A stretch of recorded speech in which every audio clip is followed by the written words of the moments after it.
Hi everyone. Today I will be reflecting on Chapter 6 of the 5 Practices textbook. I will start off by quickly summarizing the chapter. So this chapter discusses how a teacher can ask questions that stimulate students to think more deeply about a challenging cognitive task.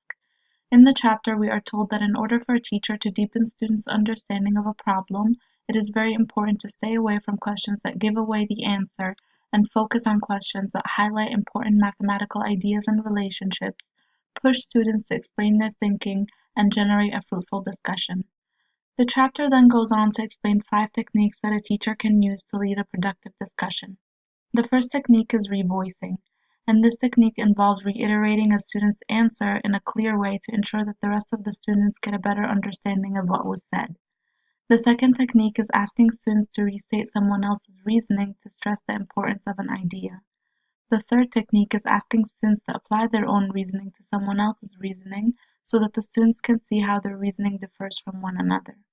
The fourth technique is prompting students for further participation to add more ideas to the discussion. And finally, the fifth technique is using wait time to allow students to come up with thoughtful responses.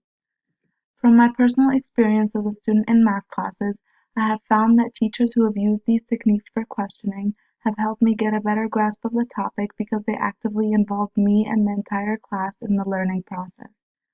As a future teacher, I will try to use these strategies and techniques when teaching my students because I firmly believe that students learn more effectively when they take part in their own learning and engage with each other in meaningful discussions.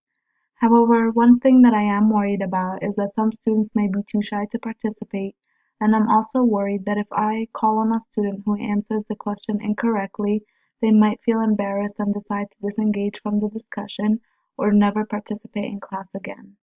And that was my reflection on Chapter 6 of the 5 Practices textbook.